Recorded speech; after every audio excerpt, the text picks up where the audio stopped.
Depuis l'existence de notre télévision, il y a 50 ans, nos reporters sont allés absolument partout, du sud au nord, pour capturer les joies de la victoire, les larmes de l'émotion, que nous vous proposons ce soir de redécouvrir ensemble. Des mois de recherche audiovisuelle qui nous replongent dans une cinquantaine de disciplines sportives. Vous l'avez compris, la Nouvelle-Calédonie est indéniablement une terre de sport, grande pourvoyeuse de médailles, qu'elles soient régionales ou internationales. Et puis tout au long de cette émission, nous aurons parfois la visite de Myriam Sarg, la comédienne, pour quelques visites un peu cocasses. Premier indice, je vais rejoindre mon invité. C'est une figure incontournable de la Nouvelle-Calédonie dans le sport. Oubliez que dans les années 60, les disciplines phares en Nouvelle-Calédonie, c'était quand même le football et le cyclisme. Je vous propose que nous fassions une petite visite à Gérard Salin. Il est président du comité régional de cyclisme et accessoirement aussi l'organisateur du Tour de Nouvelle-Calédonie depuis 15 ans. Merci beaucoup, Maria. Expérience inoubliable. Gérard Salin, mon petit doigt m'a dit que vous aviez été suiveur dans les années 70 pour le Tour de Calédonie. Racontez-moi. Oui, d'abord suiveur avec mon club, l'Ex-Police, puis ensuite avec mon beau-frère, qui était à l'époque Jean-Claude de Courrieux. J'ai suivi de 73 à 77 le Tour avec lui. Une très belle expérience, parce que c'était un coureur, un attaquant né, et donc on s'est toujours trouvé sur l'avant du peloton. C'est une aventure formidable. J'imagine que c'était une époque où l'ambiance était totalement différente dans les années 70. Racontez-nous un petit peu cette ambiance. Alors, l'ambiance était très bonne, c'est pas la même ambiance que maintenant. Il faut dire qu'il y avait un coureur et deux suiveurs, deux accompagnateurs. Donc, c'est pas les équipes formées comme maintenant où il y a 5 coureurs et peut-être 5 ou 6 accompagnateurs. Donc, c'était vraiment une petite équipe formée qui allait chez l'habitant, qui mangeait chez l'habitant, qui partageait beaucoup avec les habitants du territoire. Il y avait ce fameux bal aussi, qui a connu des épisodes super. Et puis la route en caillasse, donc ça c'était vraiment des forçats de la route. Et je crois que c'est cette image qui a forgé le Tour de Calédonie, sa réputation un peu partout. Et ensuite la montée des mines, qui a vraiment fait déclencher parce que tous les coureurs internationaux français que je retrouve, à chaque fois, c'est le Tour de Calédonie, c'est la montée des mines qui ressort. C'est une spécificité qu'il faudrait garder d'ailleurs. Oui, qu'on essaye de garder et de conserver. Alors Gérard, comment prépare-t-on un Tour de Calédonie quand on sait qu'il faut avoir le côté technique pour intéresser les cyclistes internationaux et en même temps la proximité avec l'accueil chez l'habitant? Non, justement, c'est assez difficile à organiser, c'est un gros travail. Donc on essaye de garder les spécificités du territoire, qui sont la montée des mines, un petit peu de route, disons, encaillassée, mais c'est plus comme avant quand même. Et puis l'arrivée chez l'habitant ou dans les tribus que les coureurs invités adorent, parce qu'ils découvrent une autre culture. Et je crois que c'est très bien. Donc c'est un gros travail de préparation bien en amont, mais c'est intéressant parce qu'on trouve justement des personnes très intéressantes, des gens qui sont dévoués pour le cyclisme. Moi j'étais toute petite à l'époque, mais j'ai encore souvenir de quelques noms de cyclistes calédoniens qui étaient les stars de l'époque. Quels sont-ils? Il y a beaucoup, on ne va pas pouvoir toutes les citer, mais on va au moins citer les vainqueurs du Tour peut-être. Donc le premier vainqueur a été Daniel Corneille, ensuite ça a été Jean-Luc Lemen. Ensuite, si je ne me trompe pas, Jean-Claude de Courrieux, puis Philippe Tépinier, Jérôme Bonas, et par 2 fois Christian Piron, qui est le seul Calédonien à l'avoir remporté 2 fois. Et puis l'année dernière, après 15 ans d'abstinence, on va dire, Thierry Fonder qui l'a emporté de belle façon. Alors, s'il fallait dépoussiérer le Tour de Calédonie, quelles seraient les recettes idéales? On essaye toujours de garder l'image de ce Tour. On réussit avec les mines. Et puis quand on peut passer des routes bien entretenues, quand même des routes en terre, mais bien entretenues, on essaye de le faire. Mais avec la modernité, ça va être de plus en plus difficile et ça va être un tour de plus en plus rapide. avec des coureurs qui viennent de l'étranger, qui sont de niveau internationaux. Et donc, c'est plus du tout la même approche que les tours d'antan. Gérard, merci pour toutes ces précisions. Moi, je vous propose maintenant de laisser la place à l'image et de jeter un petit coup d'œil dans le rétroviseur. Image. C'était il y a bien longtemps. Les routes calédoniennes s'appelaient alors des pistes. Le Tour était l'événement de l'année commenté par l'inénarrable Henri de Camaret.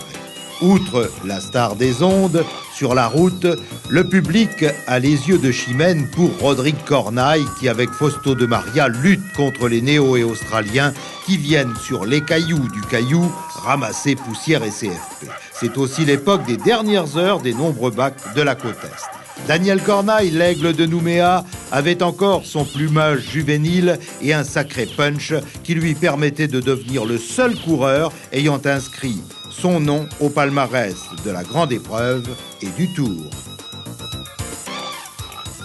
La caillasse reste une précieuse alliée des Calédoniens. Oh, n'allez pas croire qu'ils n'en souffrent pas, mais ils y sont sans doute plus habiles.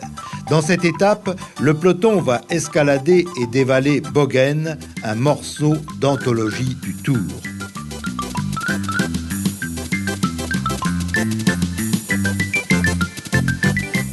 Cap au nord, nous sommes sous la latitude d'Amos. Daniel Cornaille est toujours sur la brèche. Dans la descente, suivez bien ce kamikaze. Eh oui, ça arrivait souvent. Mieux valait donc faire la course devant quand on en avait encore la force et que la poisse ne vous avait pas jeté au fossé ou collé sur la piste boyaux en charpie. Je vous disais que la poussière et la caillasse étaient alliés des Calédoniens. À vrai dire, leur pratique des mauvaises sentes en faisait des acrobates aux poumons nickelés de l'intérieur. Voici Jean-Louis Clémen sans sa corne de brume émergeant des nuages et récompensé par Tiloutrin et Colette la Poussinière. 1975, un inconnu dame le pion aux Calédoniens dans la grande étape du Nord. Duclos entre dans la légende du Tour. 4 jours plus tard, c'est en héros qu'il arrive à Magenta. Le futur vainqueur de Paris-Roubaix devient une référence pour le public calédonien. Le Tour en sépia, c'est fini. La télévision prend des couleurs. Mais les routes restent encore à asphalter. La relève pointe le bout du Calpier, les Tépiniers, le Courieux, qui rejoindront Cornaille et Clémen au palmarès de la prestigieuse épreuve. Ils font leur gamme ici dans le col de Nassira avec Boufnèche, le cabri du Djebel. Le Tour gardait encore un cachet bien personnalisé. Oh certes, nous n'avons pas les regrets de la caillasse, il faut vivre avec son temps, mais les anciens gardent tout de même la nostalgie des grandes épousailles populaires à l'arrivée, des grands-messes païennes que la copie de course style australien ou néo ont étouffé. Que ce soit en chasse sous-marine, en athlétisme ou en cyclisme, les couleurs calédoniennes sont à plusieurs reprises montées sur les différents podiums nationaux ces dernières semaines. En vitesse société, le trio Laurent Rago, Rosario Scoleri et Jacques Morlet étaient aussi le tiercé gagnant à Besançon. Les Calédoniens étaient d'ailleurs favoris, ayant réussi le meilleur chrono en demi-finale. Les Calédoniens, une fois de plus, escaladaient le podium jusqu'à la plus haute marche nationale. Les Calédoniens bousculaient lors des épreuves sur piste auxquelles ils n'étaient d'ailleurs pas vraiment préparés et restaient la route pour sauver l'honneur. Cette fois, c'était du costaud. Duffieux, accompagné de Lemaître, roulait avec 2 autres néos, Griffiths et Woodford. Pas d'Australien devant. Assis, le voilà le kangourou. Après une formidable ascension de Ploum, il revient en bolide sur le quatuor. Tépinier est pointé à plus de 3 minutes. Fini pour lui, c'est mal connaître le champion de Calédonie qui, seul contre vents et adversaires, va refaire son retard en 20 km. En roulant un braquet qui ferait exploser les mollets de plus d'un, Philippe réalise un authentique exploit. Il reste quelques kilomètres avant l'arrivée. Va-t-il récupérer de l'effort total produit jusque-là? Sans doute, puisque c'est lui qui attaque. Seul Griffiths pourra le suivre dans sa chevauchée fantastique. Et c'est au sprint, toujours en force, que Tépinier gagnera la plus convoitée des médailles, l'or sur la route. Ce sera la Marseillaise qui explosera dans le ciel de Saint-Louis. Premier Tépinier, deuxième Griffiths, troisième Woodford, Duffieux quatrième et Lemaître cinquième complètent le succès calédonien. On mettait les 15 meilleurs Calédoniens dans la course, qu'ils prenaient les 15 premières places. La course désormais va se circonscrire entre Calédoniens et Duffieux sera revue. Qui de Lemaître, casquette bleue, Duffieux, cheval ou sellier l'emportera? C'est Lemaître qui succède ainsi 21 ans après à son père, médaillé d'or en 66. Allez savoir qui de Claude l'ancien à gauche ou de Philippe le jeune est le plus heureux. Premier, Lemaître, deuxième, Cheval, troisième, Duffieux, quatrième, Sellier. Jérôme Bonas crève, devant pas de réaction ni de sursaut d'orgueil. Le maillot jaune reviendra alors très vite sur le peloton, notamment grâce à ses équipiers. Jérôme Bonas remporte 27e Tour de Nouvelle-Calédonie. Après la victoire de Jacquet dans cette dernière étape et le tour remporté par Jérôme Bonas, c'est toute la Calédonie cycliste qui est en fête. Le Calédonien va-t-il remporter son deuxième Tour de Calédonie? Chacun retient son souffle, plus qu'un demi-tour de piste. Pierron ne concédera finalement que 38 secondes à son dauphin. C'est dans la poche pour 29 secondes seulement. Christian Pierron remporte l'épreuve 99, sa deuxième victoire dans le Tour de Calédonie. Unique. Laurent Gannet a fait du chemin depuis ses débuts au Vélos Club calédonien en 1983. En 1999, il devient le meilleur sprinter français en battant Florian Rousseau et il remporte aussi le titre de champion du monde. Le dernier virage pour le Roganet, oui. Qui va être champion du monde de vitesse. Champion du monde pour le néo-calédonien, le Roganet. C'est absolument splendide.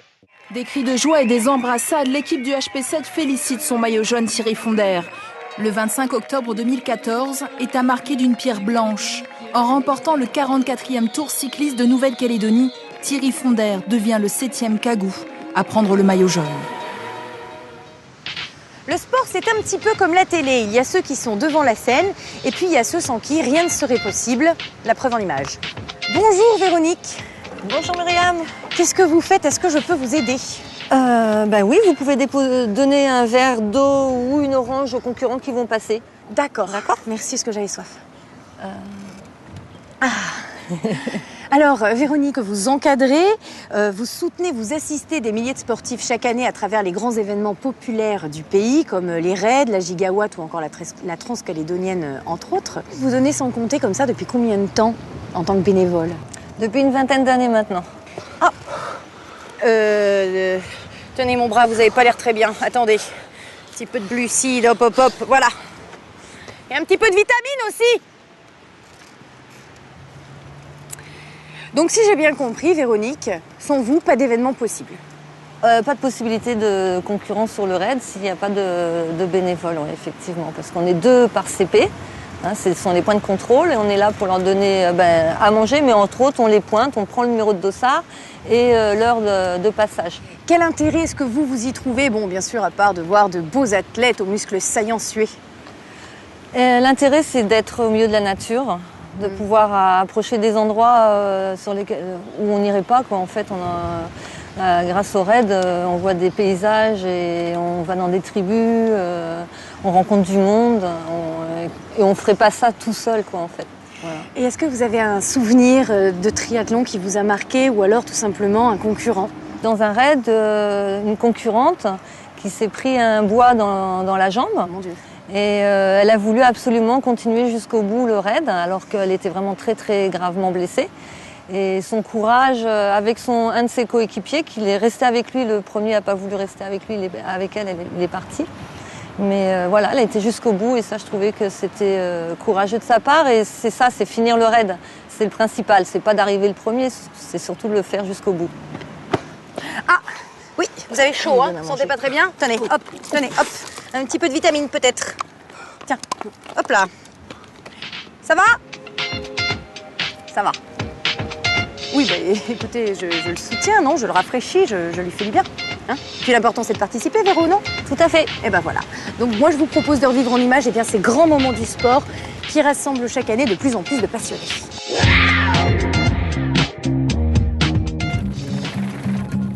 60 mètres au-dessus du niveau de l'eau, l'image de cette marée humaine n'est pas nouvelle, mais elle impressionne toujours. Pour cette 18e édition, le nombre d'inscrits a dépassé la barre des 1000. La gigawatt, c'est aussi 80 kg de ronges et 180 kg de pastèques, ou encore 200 militaires du RIMAP volontaires pour se tester sur cette terre rouge. Et pour certains, découvrir les paysages du Grand Sud.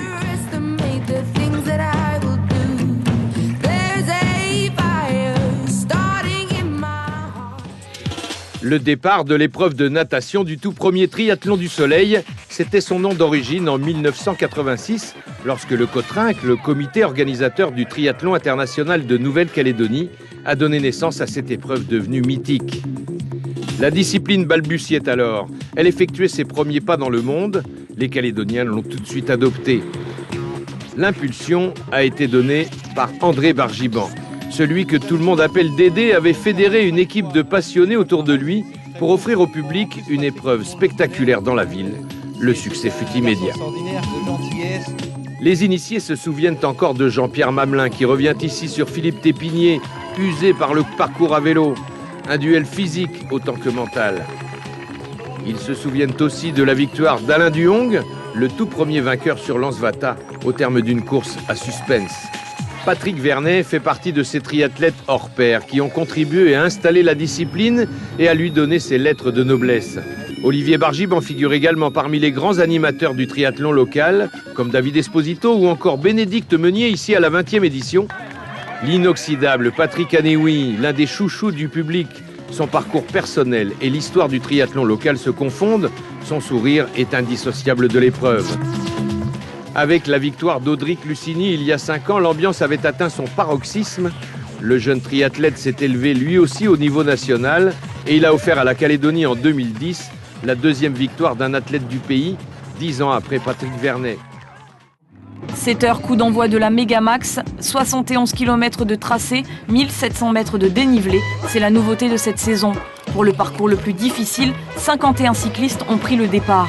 43 km en 2 heures et 15 minutes pour les plus rapides, du jamais vu en 10 ans. Pour certains compétiteurs, la technicité est mise à l'épreuve.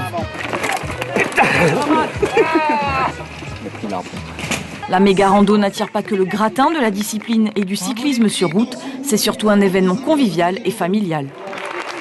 On attendait les Japonais qui ont remporté le marathon international 9 fois en 10 ans, mais ce sont les Australiens, les Néo-Zélandais et les Calédoniens qui se sont illustrés lors de cette 32e édition.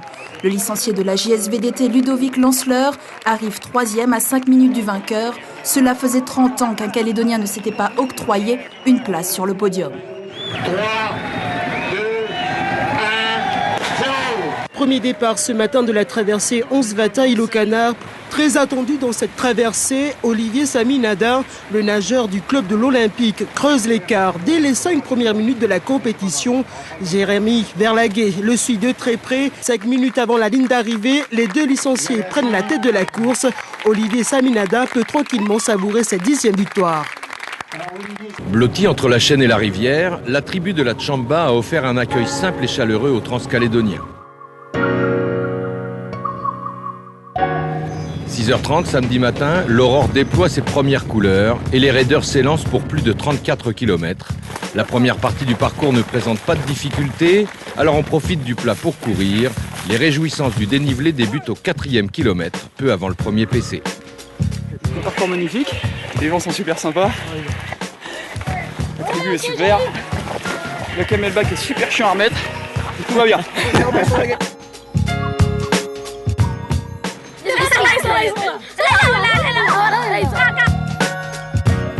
L'équipe d'Éric Gilquin signe le meilleur temps du jour en 5h59 minutes. Frédéric Létocard, Stéphanie Reynaud et Laurent Friand pointent 12 minutes plus tard.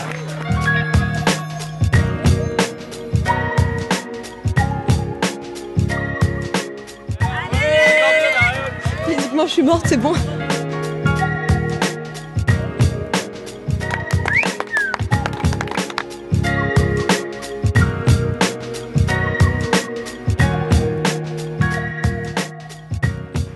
fait à peu près un demi-siècle que nous, les journalistes sportifs, nous avons l'habitude de couvrir toutes les compétitions, notamment celles qui sont tentantes parce que visuelles, comme la planche à voile ou le windsurf. Aujourd'hui, je vais me faire un énorme cadeau et je vais prendre un cours avec la véliplanchiste calédonienne Stéphane Bouquillard. Stéphane, si je vous dis Robinèche, ça vous dit quelque chose? Robinèche, et un Robert qui me parle le plus, c'est notre Robert local, Robert Teriteaou. Alors Robert Teriteaou, est-ce qu'il fait partie des gens qui ont nourri votre passion? Oui, bien sûr. Et puis toute une génération qui a été motivée par Robert. Bon alors moi j'aimerais bien savoir ce que ça fait quand on est sur une planche à voile qui a 25 nœuds établis et qu'on part à l'aventure en fait. Qu'est-ce qu'on ressent exactement? C'est de l'adrénaline, c'est du pur plaisir procuré par la vitesse et puis le fait de faire corps avec son matériel sur l'eau et de s'adapter à l'environnement et de faire la course avec les autres. Donc c'est de l'énergie quoi. Pure. Ouais. Et est-ce qu'il y a une compétition en Nouvelle-Calédonie qui vous a marqué plus que les autres? Ouais, la descente du Faramédé jusqu'à l'Ansvata, la Blue Scope Race, c'est une épreuve quand même qui marque. Endurante. Endurante. Je pense qu'il faut un petit peu aller au-delà de ses limites. Oui, et puis on est nombreux sur la ligne de départ. On est près d'une centaine avec les kites et les windsurfers. Donc il y a un challenge et il y a une super énergie aussi. Stéphane, est-ce que la Airwaves Nouméa Dream Cup, c'est pas un petit peu la descendance de la Do Sheraton Nouméa Cup qu'on a connue dans les années 80? Voilà. C'est le renouveau, la renaissance des ex-Nouméa Dream Cup, Nouméa Cup des années 80-90 qui ont vu émerger les grands noms de la planche à voile en Calédonie, donc Robert, Manolo Barlet, Ciré, Gahuzer et puis Quintin et d'autres. Et d'autres qu'on a salués tout à l'heure. Et puis des anciens qui font partie toujours des compètes. Il y a une nouvelle génération maintenant. Le windsurf, la planche à voile n'est pas morte. Bien au contraire. Pendant un temps, elle a été éclipsée un peu par le kitesurf et puis tout à coup, une nouvelle génération arrive. Qui sont ces jeunes qui débarquent? C'est des jeunes qui, je pense, sont aussi tirés par ces images. Le windsurf, c'est aussi une génération, c'est ce qui a lancé la glisse-attitude en fait. Puis en plus, c'est vaste comme discipline entre le slalom, les raids longue distance, la planche olympique ou la vague. Comme notre Calédonienne qui est installée à Hawaï maintenant, Sarah Hauser, Sarah Delaunay, qui fait de la vague et qui se débrouille super bien dans le circuit mondial. Voilà, donc c'est un état d'esprit le windsurf qui était là avant le kitesurf. Moi je vous propose pour la première fois de votre vie, c'est une expérience unique que je vous propose, c'est de me donner un cours de windsurf avec une planche et avec du matériel dernier cri. Adieu. Après la semaine internationale de 2 vitesses qui vient de s'achever aux Canaries, l'épreuve la plus importante de l'année comptant pour le classement mondial, Jean-Pierre Ciré est 2e dans le classement combiné vitesse slalom derrière l'intouchable Pascal Maca, chronométré à 34 nœuds 49 contre 34 nœuds 19 pour le Calédonien. Après avoir été sacré champion du monde de la régularité, Jean-Pierre Ciré est maintenant le 2e homme le plus rapide du monde en planche à voile. Robert Teriteaou a mis fin à la série ininterrompue de victoires américaines dans les vagues. Jusqu'ici, l'école hawaïenne et californienne était invincible. L'école calédonienne a montré qu'elle pouvait mettre à mal les réputations. Champion du monde, la Calédonie compte un champion du monde. La planche à voile nous avait habitués à truster les titres nationaux, à briller au-delà des frontières. On attendait un titre international. Alors Teriteaou, Colmas ou Ciré? Ce fut Quintin. Formé à l'école de l'optimiste, Michel Quintin, passé à la planche, avait vu son appétit grandir sérieusement après sa victoire dans le Tour de France cette année. 3 ans d'apprentissage pour un premier titre national. Michel Quintin a alors 16 ans. Il sera encore champion de France en 86, avant de remporter le Tour par équipe avec Berthomier et Colmas. 86, Michel Quintin est 11e de l'Open du championnat du monde. Cette année, c'est la couronne, après avoir remporté le Tour de France en individuel. Peu connu du grand public, mais ô combien adulé par ses fans, Manolo Barlet n'a pas attendu le nombre des années pour faire valoir ses talents. Après une année dans le circuit professionnel, le Calédonien rejoint Robert Teriteaou dans le hit parade des meilleurs funboarders. La une de journaux français, américains, japonais, allemands, une place régulière dans les 5 premiers mondiaux du fun, le prodige de la planche de vitesse, surnommé le cascadeur ou la flèche, a maintenant 28 ans et il compte bien reprendre la tête du classement mondial. 8e l'an dernier, mais premier mondial indoor, c'est-à-dire dans les compétitions de type Bercy. D'ailleurs, Bercy aime bien les Calédoniens, Teriteaou et Barley. Robert, lui, est l'as des cascades et le public adore ça. Des conditions idéales pour cette deuxième étape de Coupe du Monde. Laurent Gahuzer, le Calédonien, participe pour la première fois. À ses côtés, le Guadeloupéen José Bahadour, 8e mondial. Pendant 7 jours, Éole aura soufflé dans les voiles des compétiteurs avec des pointes de vitesse atteignant les 40 nœuds. Le Calédonien, dès le premier jour, crée la surprise. Laurent réalise le meilleur temps de la journée avec 32 nœuds 52. Et oui, le Calédonien est satisfait. Il prend la 2e place au classement général. José Bahadour termine 8e. Prochaine étape pour nos 2 champions d'outre-mer, Tarifa. Chapeau aussi à toi, Sarah. Double championne de France Espoir en 2000 et 2001, la Calédonienne, dans des conditions à la fois physiques et très tactiques, a su gagner 4 manches sur 7 et assurer définitivement son titre senior en Formula Windsurfing, autrement dit parcours entre bouées pour les non-initiés. Sur le spot d'Urville, comme partout en Manche, avec des vents forts de 70 km/h, les windsurfers se sont fait plaisir. Elle est désormais 5e européenne et 7e mondiale. Son ascension n'est pas terminée. Focus sur le défi Wind 2011 à Gressan dans le Languedoc-Roussillon, le plus grand rassemblement de windsurf au monde. Sur 900 participants, soit une vingtaine de pays représentés, le Calédonien Laurent Gahuzer s'octroie la 3e place lors de l'unique manche du rendez-vous. La star des années 90 montre ainsi qu'il n'a rien perdu de ses qualités de slalomeur.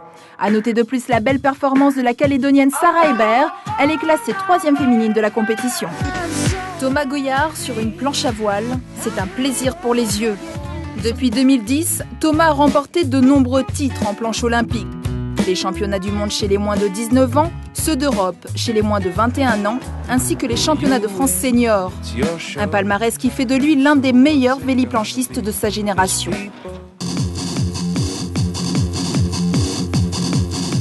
L'ambassadeur du wakeboard mondial, c'est lui, Stéphane Tran, 17 ans, dans 11 ans de pratique en ski nautique. Le wakeboard l'a littéralement aspiré du combiné des figures pour le propulser dans le top 10 du gratin mondial du wakeboard. Pour se tailler un nom dans ce nouveau sport, il ne suffit pas d'avoir que du talent. Le wakeboard, une discipline où il faut être très créatif dans les figures. Il y a des figures que j'ai inventées, mais ça ne s'appelle pas Stéphane Tran, ça s'appelle le cagou. Il y en a une qui s'appelle le cagou, il y en a une qui s'appelle le double S-band. Bon, voilà quoi.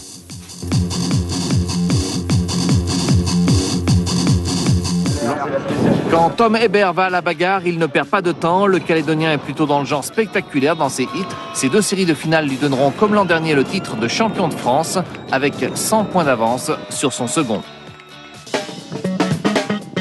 Depuis son plus jeune âge, l'eau est l'élément de prédilection de Marine Duprat. À 28 ans, elle a décroché son titre de championne de France au mois d'août à Leucade, près de Montpellier, pour sa toute première participation. Il a tout donné. Après la Calédonie, après la France, voilà que l'outsider Pouillot rafle le titre mondial d'une longue distance de 18 km en stand-up paddle et hop.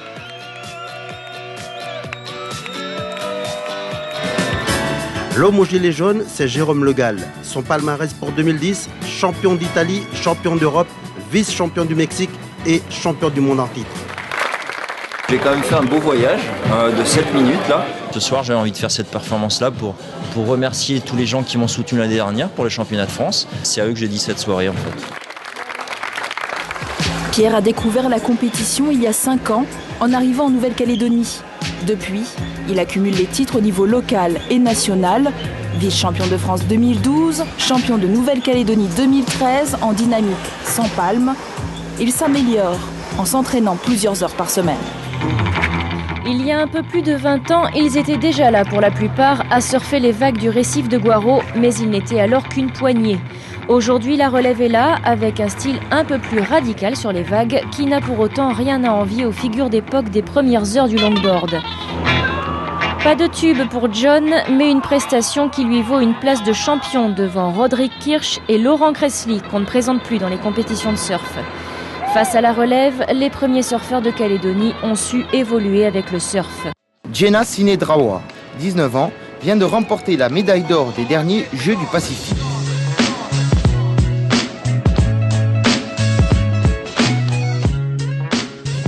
aisance sur une planche, ne souffre d'aucune contestation.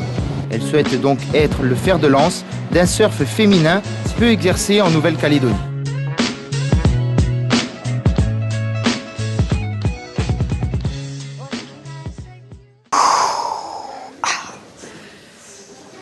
Peut-être avez-vous déjà pratiqué les arts martiaux, ces sports de combat qui visent au développement global de celui qui les pratique et qui, depuis 50 ans en Calédonie, se sont diversifiés, également imposés.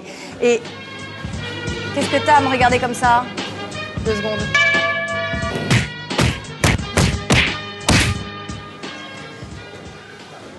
Et voilà le travail. Non, c'est parce que je déteste les enfants. Je suis un petit peu nerveuse. Non, mais paradoxalement, les sports de combat revendiquent une attitude zen et pacifique. N'est-ce pas, Jean-Tao Vicam? Absolument, Myriam. C'est vrai. Les arts martiaux, c'est un petit peu un état d'esprit, une philosophie, oui? Oui, c'est une philosophie de vie. Ouais. Et c'est important pour un enseignement futur, pour éduquer la jeunesse. C'est très, très, très important. Vous pratiquez le full contact. Depuis combien de temps?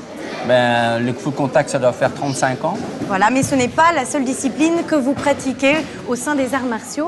Non, disons que je pratique des arts martiaux depuis 45 ans. Waouh. Je suis 6e dan de taekwondo, je suis 6e degré de full contact. Je suis instructeur en kung fu, en tai chi, en qigong, et puis aussi en boxe thaï, bien sûr, sur lequel je travaille énormément en ce moment. On a remarqué une belle évolution ces dernières années dans les arts martiaux en général. Est-ce qu'on peut considérer que ces disciplines ont le vent en poupe? C'est vrai que dans les arts martiaux traditionnels perdent un petit peu de leur valeur dans la mesure où maintenant les jeunes veulent aller très vite, donc ils sont moins patients pour pratiquer les arts martiaux traditionnels qui demandent beaucoup de temps, beaucoup de patience. Et ils se portent beaucoup plus sur les sports de combat que comme le full contact, le kickboxing ou la boxe thaï. Est-ce que les Calédoniens se défendent bien dans ce domaine? Moi, je pense qu'on a de très bons compétiteurs, que ce soit en karaté ou en sport de combat comme le muay thai ou le full contact. Actuellement, nous avons, par exemple, en boxe thaï, nous avons 27 titres de champion de France, 18 titres de vice-champion de France. Donc, je pense que ça se développe bien sur le territoire. D'accord. Est-ce que vous pouvez nous citer quelques noms comme ça qui font rêver Disons, chez nous, en ce moment, c'est sûr qu'on avait Jérémy Porcuit qui est champion de France depuis 2 ans de suite. On a Vadim Nongai qui est un jeune qui a à peine 19 ans et qui a été champion de France à l'âge de 15 ans. Voilà, ce sont des jeunes à qui il faut donner de l'espoir, donc il faut pousser pour qu'ils atteignent un niveau supérieur au-dessus. Moi, j'espère qu'un jour, ils feront les championnats d'Europe avec l'équipe de France. Jean, à quel âge vous conseillez de commencer les sports de combat? L'âge idéal pour moi, c'est les 7 ans, où les jeunes ils peuvent prendre connaissance de leur capacité physique et intellectuelle. C'est un peu l'âge de raison, 7 ans. Voilà, exactement. Très bien. Oh, qu'il est mignon. Viens voir. Ça va, Myriam? Oui, ça va super. C'est juste que je déteste définitivement les enfants. Moi, je vous propose en attendant de regarder ceux qui sont très loin d'être des losers.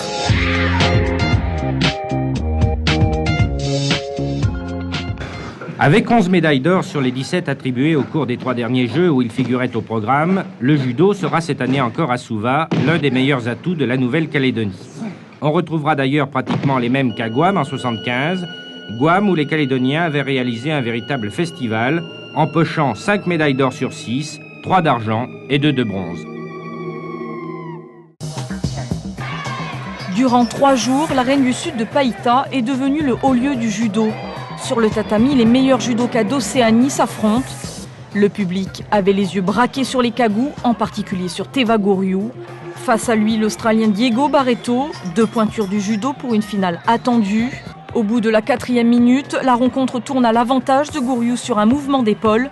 Il maintient son adversaire au sol durant 20 secondes et s'impose sur le hippon final. À 26 ans, Teva Goriou est sacré champion d'Océanie pour la 2e fois. En 2006, il avait remporté le titre en junior. Finale des championnats de France amateurs le 26 mars 1977 au Palais des Sports de Grenoble. Dans la catégorie poids moyen, Raymond Nebaille, ici à l'image, un représentant de la Nouvelle-Calédonie qui est né le 6 août 1949 à Nouméa. Il a donc 28 ans.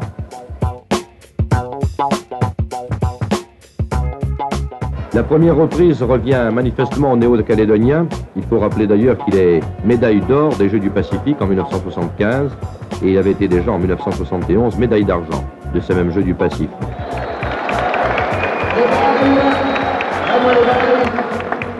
La ceinture de champion de France à Raymond Desmailles.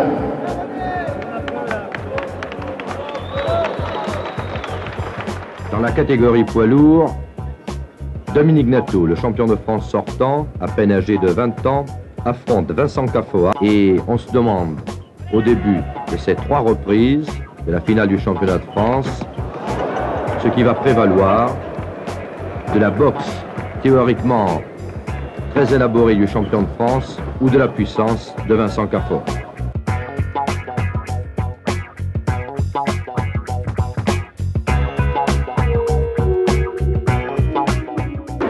C'est M. Cadeau, président des Jeux du Pacifique Sud, qui remet sa ceinture de champion de France à Vincent Cafoa. Combat le plus frappant de la soirée, celui qui a opposé en super léger professionnel le néo-calédonien Charles Baou, culotte bleue, à Sugarche Washington, l'Australien, en culotte blanche. Un deuxième round tonnant et détonnant, un deuxième round sans parole, mais non pas sans choc. Regardez plutôt.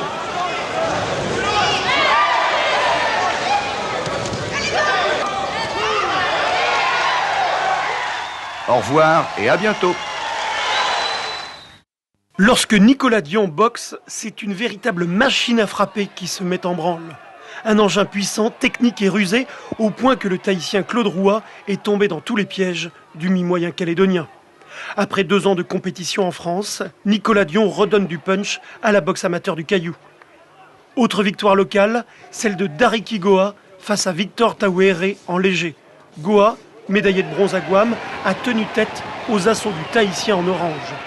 Et pour confirmer ses propos, le match nul de 2 demi-lourds, Alain Hervouette face à Terry Ignofu. Un très beau match, apprécié par les 500 spectateurs de la salle polyvalente de Koné. Charles Baou n'a pas perdu ses bonnes habitudes. Il met d'entrée la pression sur son adversaire.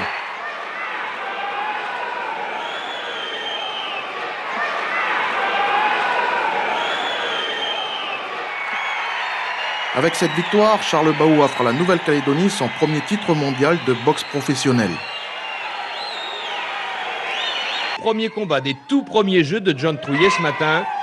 Le Calédonien prend d'entrée les choses en main contre ce Salomonais. Il frappe fort et juste. Entrée réussie car John est en or ce soir après avoir battu un Tongien par KO en finale et offert du plaisir à son public grâce à un style pur et efficace et un cri très particulier.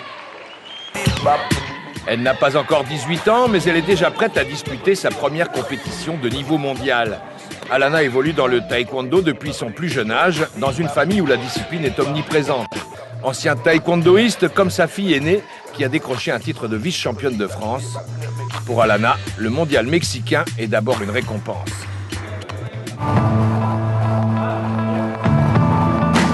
Champion de France 2011, vice-champion en 2012, Vadim Nangai est l'un des grands espoirs de la boxe thaïlandaise. À seulement 18 ans, l'enfant du pays a déjà un sacré palmarès.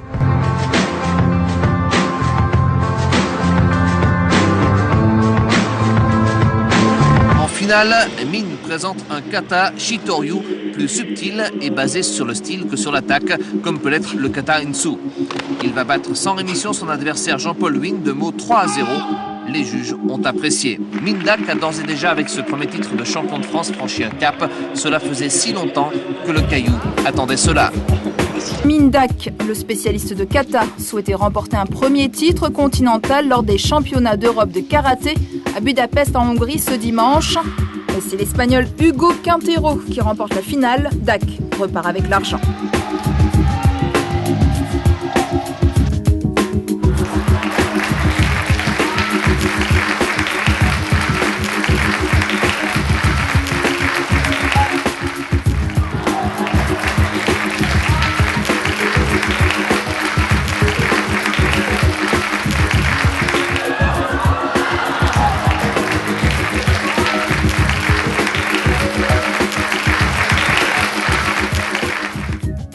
Elle est froide. Mais non. Qu'est-ce que ça fait de revoir des bassins après 25 ans de compétition entre les championnats de France, les championnats d'Europe, le record du monde? T'as toujours envie de nager? Alors, c'est toujours un plaisir de toute manière. C'est un élément qui est particulier. Ça fait vraiment partie, je pense, de ma vie. En même temps, 25 ans, aujourd'hui j'en ai une trentaine. Je vais me rajeunir un petit peu. Mais c'est agréable de voir aussi l'évolution de la natation et de voir qu'on a pu à un moment donné marquer l'histoire. Ouais. Donc toi, Diane, quand tu as commencé, tu avais 6 ans, 7 ans, tu n'avais pas encore conscience de noms célèbres qui avaient déjà marqué l'histoire de la natation calédonienne. C'est un petit peu après que ces noms sont parvenus. C'est plus par la suite qu'on apprend que les Marie-Josée Carsaudy, Simone Hanner, la famille Verlaguet, qui font par là, Mouraine, qui font partie de l'histoire calédonienne de la natation, a marqué. Et puis on se dit, tiens, peut-être qu'on est un petit peu dans ce sillon-là, sans vraiment y penser, mais par la suite, oui, on prend conscience aussi qu'il y a une continuité. Toutes les qualités que tu as pu justement acquérir pendant ta carrière de professionnel, tu les mets à profit maintenant dans ta carrière personnelle. Complètement. Le sport est une école de la vie, c'est en effet un moyen, un levier, et on est complètement dedans. Et c'est ce qu'on essaie aujourd'hui, c'est ce que j'ai envie de retransmettre un petit peu aux jeunes, aux nouvelles générations, c'est qu'il y a des moyens de s'accrocher à des passions et qui sont de toute manière bénéfiques pour la vie de tout le monde. Un petit flashback sur ta vie de nageuse de compétition. Est-ce qu'il y a des victoires qui t'ont particulièrement marqué dans ta carrière? Il y en a surtout 3 qui me viennent à l'esprit. Il y a eu mon premier titre de championne d'Europe junior. J'avais 13 ans, c'est ma première compétition internationale. Le déclic là? Voilà, je pense que c'est le début de la carrière. C'est le déclic qui fait qu'à un moment donné, au niveau fédération française, on est repéré. On se dit tiens, on arrive à un niveau international où on arrive à se démarquer. Alors qu'on vient d'une petite île à 22 000 km, ça s'est passé en Turquie, on se dit waouh, petit bout de chou. Que fais-je donc là? C'est un petit peu ça. Et le deuxième point, c'est les Jeux du Pacifique à Tahiti en 95. Là, c'est plus de cœur. Parce que les Jeux du Pacifique, voilà. Il y a vraiment une notion pays, une notion îlienne, calédonienne, une représentation qui est importante et qui est ancrée en chacun d'entre nous, qui a envie de représenter son île. Et je pense que le dernier point, c'est le dernier moment fort que j'ai pu vivre, c'est mon record du monde à Istanbul. Donc c'était un peu la boucle aussi bouclée. Oui, la Turquie, quelque part. la Turquie. Et je finis ma carrière dessus aussi. Alors ce que tu disais tout à l'heure, de mettre à profit tout ce que l'on a appris quand on est compétiteur, qu'est-ce que toi tu vas essayer d'insuffler dans ce mandat? On parlait de levier à un moment donné, d'essayer d'accrocher les jeunes parce qu'ils ont des passions. Après, c'est de leur proposer et de faire en sorte qu'ils s'accrochent à ces passions. Des années 80 à nos jours, vous allez voir, les moments sont extrêmement émouvants.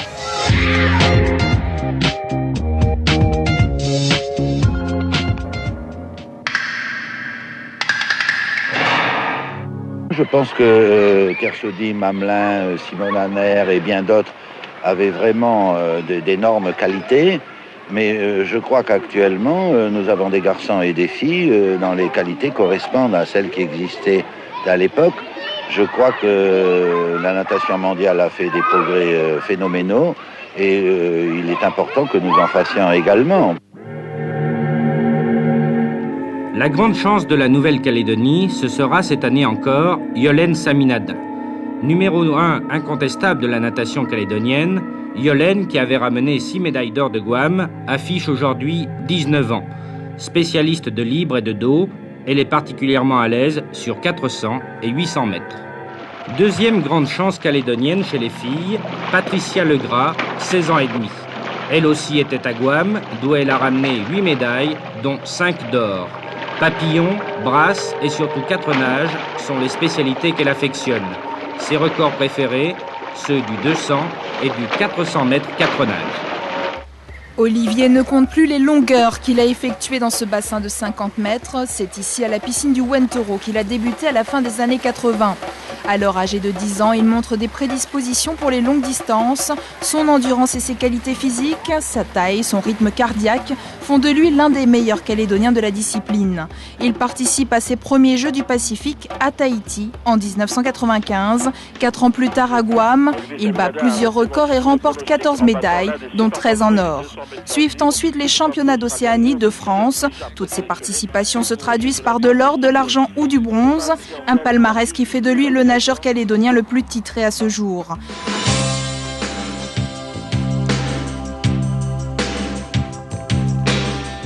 Elle est incontestablement la reine de ce 13e meeting de l'océan Indien, Diane Buidouillet, jeune et belle calédonienne de 19 ans, auteure de 2 records de France en 2 jours au port. Elle brille d'abord sur le 50 mètres d'eau en reléguant Moravkova et Diana Mokanu au second rang. À l'arrivée, Buidouillet descend le record de France sur la distance à 28 secondes et 25 centièmes. Le lendemain, Moravkova retrouve Buidouillet en finale du 50 mètres papillon avec Mette Jacobsen, la danoise, au milieu.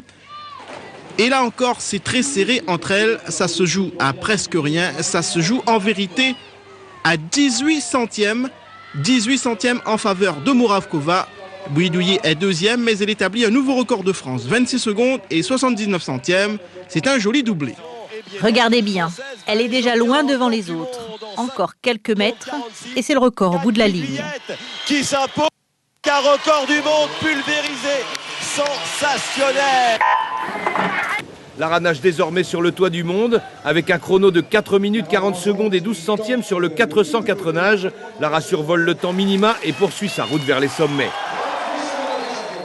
Delphine est trisomique, elle a conscience de sa maladie, mais cela ne l'empêche pas de nourrir son bien-être avec des rêves. Elle nage au CNC depuis plusieurs années, mais en novembre dernier au Mexique, elle a décroché une couronne mondiale sur 25 mètres d'eau grâce à son engagement sans retenue dans l'effort. Le bonus va bien au-delà de la seule performance sportive, mais Delphine continue à s'entraîner car elle meurt d'envie de savourer de nouvelles victoires. Cette année, son agenda de compétition est encore bien chargé. Dans le 200 mètres papillon, nouvelle médaille d'or et nouveau record des Jeux pour Lara Grandjean. Elle est la reine incontestée de cette édition, la Swimming Queen comme l'a surnommée la presse locale. Un quasi sans faute avec une médaille d'or et un record sur presque toutes les distances. Lara Grandjean a éclaboussé la compétition de son talent et de son sourire, tout en honorant la Nouvelle-Calédonie. L'ultime soirée de la compétition de natation avec une nouvelle médaille d'or assortie d'un record des Jeux pour Emma Terebo sur le 50 mètres nage libre. La jeune Calédonienne a parfaitement réussi ses tout premiers Jeux. Je suis si heureuse. C'était ma dernière course et c'est la plus belle manière de terminer la compétition. Je veux remercier tous les Calédoniens et les Papous aussi. Merci du fond du cœur.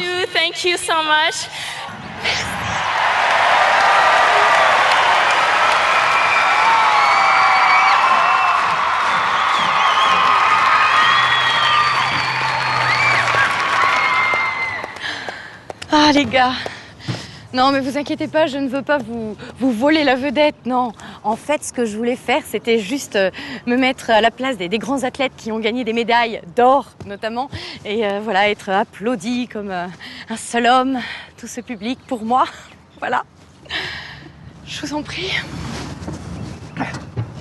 D'ailleurs, qu'est-ce qu'on ressent dans des moments comme ça ? Du bonheur, de la fierté, mais aussi un grand moment de solitude. Parce qu'on est tout seul sur le podium et on pense à tous ceux qui sont loin. Exactement pareil que Alain, un moment magique et qu'on a envie de renouveler. Les garçons, est-ce que le sport s'est imposé à vous ou alors c'était plutôt un hasard ? J'ai commencé par plusieurs autres sports, mais c'est vrai que l'athlé, c'est quelque chose, un sport solitaire et c'est ce qui m'a plu en particulier. Et puis le stade, je trouve un endroit assez beau et voilà. C'est ça qui m'a plu. Donc une volonté. Oui. Alors Pierre qui roule, n'amasse pas mousse, mais plutôt des médailles. Et la preuve avec celle-ci, que raconte l'histoire de cette victoire ? C'est la seule en or que j'ai gagnée au jeu. Ouais, voilà. Donc c'était la première médaille de Sydney 2000 et voilà, médaille d'or sur 200 mètres. Et par la suite, j'ai fait argent ou bronze, mais on va dire que c'est le seul exemplaire en or. D'accord, en tout cas elle est bien lourde. Hein. Alors quelles sont les prochaines médailles, les prochaines victoires que vous visez, Pierre ? J'aimerais bien finir, mais aller à Rio et gagner une autre médaille, quoi. Voilà, donc ça serait ça l'objectif. Ouais. Bon, on croise les doigts. C'est dans un an et demi. Et alors, le problème qu'on a aujourd'hui, c'est que vous avez placé la barre tellement haut tous les deux que ça laisse quand même très peu de champ d'action pour les prochaines générations, non ? Qu'est-ce que vous en pensez ? Moi, je me dis que les records, c'est fait pour être battus, donc Non, il y aura toujours quelqu'un qui va nous devancer, il n'y a pas de souci pour ça. Et vous en pensez quoi? C'est volontaire. C'était pour stimuler ceux qui venaient après. Donc voilà, à vous de faire les efforts nécessaires pour battre ces records-là. Alors c'est vrai qu'ils ont mis du temps, ils mettent encore du temps à les battre, mais je sais que ça viendra parce qu'il y a de la qualité en Nouvelle-Calédonie et il y a des gens qui savent courir et puis ils les battront ces records. Quel est selon vous l'athlète qui a marqué de son empreinte le sport calédonien? Mais pour moi, je trouve qu'à partir du moment qu'ils ont représenté la Calédonie, ils sont tous quelque chose de fort. D'accord, mais vous avez bien un mentor. Bah écoutez, c'est difficile parce que les gens qui ont représenté la Nouvelle-Calédonie au plus haut niveau n'ont pas couru dans le même sport que nous. Donc c'est difficile de comparer des sports. Mais c'est vrai que tous ceux qui ont participé aux plus grandes compétitions internationales, que ce soit aux Jeux Olympiques et aux Championnats du Monde, ils se reconnaîtront. Donc ceux-là, ce sont forcément des exemples à suivre. Et puis je souhaite que les jeunes de Nouvelle-Calédonie les suivent. Vous vous en sortez bien. J'en ai un, mais je ne me rappelle plus de son nom. C'est bête. C'est le meilleur. Il ne lâche rien. Bon, c'est pas grave. Petite devinette en punition. Quelle est selon vous la discipline dans laquelle il y a eu plus d'athlètes calédoniens sélectionnés aux Jeux Olympiques? Alors, sélectionnés, je crois que c'est l'athlétisme, puisque j'ai eu moi l'occasion en 84 d'être avec Jean-Paul Lacafia. Un petit peu avant, il y a eu Paul Pognewa. Et puis, il y a eu d'autres athlètes calédoniens un petit peu avant qui sont allés aux Jeux Olympiques. Donc, je crois que c'est l'athlétisme. Eh bien, les gars, comme vous le savez, c'est mon anniversaire. Joyeux anniversaire. Merci beaucoup. Enfin, c'est mon anniversaire, c'est notre anniversaire, quoi. C'est l'anniversaire d'NC Première. Voilà. Donc, non, vous embêtez pas pour le cadeau, j'ai ce qu'il faut. Voilà. Mais je reviens, hein. Je reviens. Voilà, je suis là, hein. Je suis là, Pierre. Ouais, mais... Non, mais j'arrive, hein. Elle est fausse, Comptez sur moi, j'arrive. C'est ma médaille.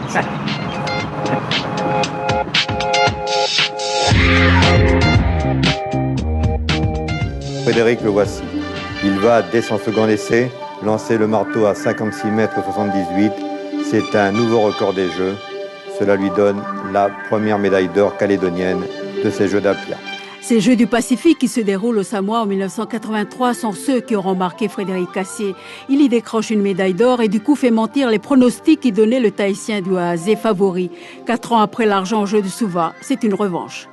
Par la suite, il enchaîne d'autres médailles. L'argent à Nouméa en 87, puis le bronze en 91 en Papouasie-Nouvelle-Guinée.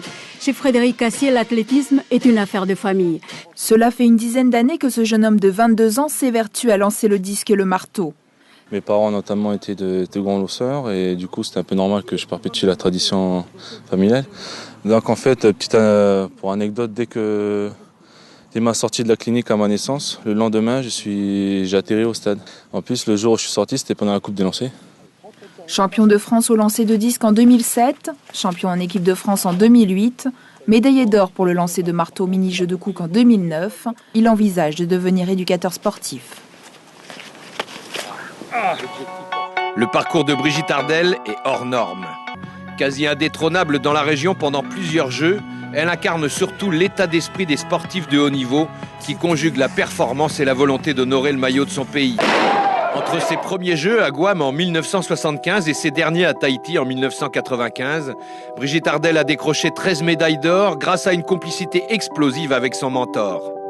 Elle a tout gagné. Elle avait un éventail de spécialités qui lui permettaient de gagner des médailles en saut, de gagner des médailles en sprint, sur les haies, partout, même aux épreuves combinées. Elle était très solide, elle avait des jambes en fer, elle n'a jamais été blessée, et tout ce que je lui faisais faire, ça passait. Au 5e Jeu du Pacifique à Guam en 75, médaille de bronze aux 5000, argent aux 10 000 et surtout médaille d'or du marathon, Alain vient de trouver sa distance de prédilection. 42 km 186, l'épreuve reine de l'athlétisme moderne. À compter de cette époque, Alain ne va plus cesser de courir. Mais l'apothéose est pour 1983 à Rouffach, en Alsace. Alain Lazare, le Calédonien, devient champion de France de marathon. Il ne s'arrêtera pas en si bon chemin. Quelques mois plus tard, en février 84, au marathon de Tokyo, il devient le meilleur performeur français en 2 h 11 minutes et 59 secondes. Il entre alors dans la cour des grands. Il accroche sa première sélection pour les Jeux Olympiques, ceux de Los Angeles. Il court et gagne partout, Alain Lazare. Hong Kong, Singapour, Sydney, Auckland, Manille. Mais la gloire totale et absolue, elle se passe à Nouméa, chez lui, pour les 8e Jeux du Pacifique où il gagne tout. 800, 1500, 3000 steeps, 5000, 10 000 et marathon. 6 courses, 6 médailles d'or du jamais vu. Et puis, il y avait eu Bina Ramesh, cadette 2e année, à qui l'on promettait beaucoup pour confirmer son talent. Un premier jet à 55,50 m qui l'installait d'entrée dans le trio de tête, médaille de bronze. La première pour l'équipe de France dans ces championnats du monde. Une médaille mondiale, c'est aussi une première dans l'histoire de l'athlétisme calédonien. Bina a en quelque sorte montré la voie de la réussite à ses compatriotes. Bina Ramesh n'a pas manqué le rendez-vous lyonnais. Elle a obtenu l'or du javelot cadet. À l'or de Binesh, il faut ajouter l'argent de Linda Polelai chez les juniors. Le javelot calédonien se porte bien. 30 000 marathoniens s'apprêtent à relever le défi, avaler 42 km 195. Le médaillé de bronze du 4x400 mètres aux Jeux Olympiques de Pékin peut sourire. Super, j'espérais pas autant. Donc je suis vraiment agréablement surpris pour d'avoir pu monter sur le podium pour la Calédonie. Et dire que Pierre Fairbank était seulement venu peaufiner et renforcer sa préparation physique. Sur la piste, Pierre Fairbank est insatiable. En près de 15 ans de carrière, le Calédonien est toujours aussi boulimique de victoires et de performances. Il l'a prouvé une fois de plus en décrochant la médaille de bronze en finale du 800 mètres fauteuil. Pierre a parfaitement maîtrisé cette course, démontrant sa puissance et son expérience. Dans ce groupe s'est mêlée une femme, Nadia Prasad-Bernard, une femme qui n'a pas peur de courir avec et contre les hommes. Au marathon de Los Angeles, disputé sous les trompes d'eau en mars dernier, elle a pris la 21e place au classement général, mais elle a surtout remporté l'épreuve féminine en courant sous les 2h30 minutes. La carrière de Nadia a démarré il y a 12 ans déjà. En 83, elle était à 15 ans la plus jeune athlète à participer aux Jeux du Pacifique Sud sous les couleurs de la Nouvelle-Calédonie. À Apia, elle gagnait 2 médailles d'or dont celle du 3000 mètres. Lorsqu'elle est revenue avec son mari Binesh en Nouvelle-Calédonie pour la corrida des plages en décembre dernier, beaucoup avaient peut-être oublié son palmarès sur le caillou. On n'est pas prêt d'oublier sur le territoire cette traditionnelle course de la Saint-Sylvestre. 5 km qui ont permis au sexe dit faible de damer le pion à son homologue masculin et lui donner ainsi une bonne leçon d'humilité. À Nouméa, on se souviendra longtemps de la victoire de Nadia. Quant à Christian Kako, il pourra toujours se vanter d'avoir remporté l'épreuve masculine. En novembre 1993, Nadia se classe 3e du prestigieux marathon de New York. Elle abaisse par la même occasion son record personnel de 9 minutes. Quelques mois plus tard, elle gagne Boulder Boulder, une classique de 10 km du calendrier des courses sur route aux États-Unis. Elle précède l'Allemande Pipig, qui justement l'avait devancée au marathon de New York.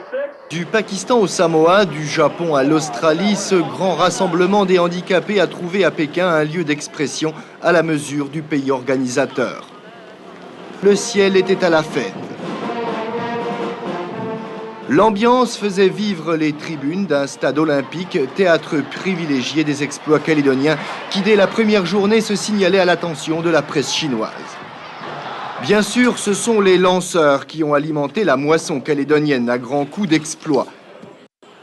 Madeleine Dehoui avait le triplé gagnant poids disque javelot dans la poche. Aussi, c'est avec 3 records du monde en plus des médailles d'or que Mado gravissait la plus haute marche du podium. 3 superbes cloisonnés qui ont fait de la lanceuse calédonienne une des athlètes les plus en vue de ce Festpeak. Pour Basile Oha, la concurrence chinoise fut plus rude. Un record du monde au disque et un triplé disque poids javelot sont venus concrétiser un sacré tempérament dans une catégorie LAF 3 qu'il découvrait, hasard des classifications Made in China. Emmanuel Eafala, lui, est sorti de son duel avec l'Australien McCalman avec 2 médailles d'or. En vedette, le javelot F8. Patita Tuipolotu, qui s'était réservé pour cette spécialité, frappait un grand coup, améliorant par 3 fois le record du monde à 54 mètres 44. Si les Chinois priveront Mataika d'une seconde médaille au disque, le Calédonien prendra sa revanche au poids de la meilleure manière possible, en battant lui aussi le record mondial chez les LAF 4. Dans la même catégorie, Jean-Pierre Talatini assurera la présence calédonienne, argent au disque et au javelot, à tout juste 18 ans.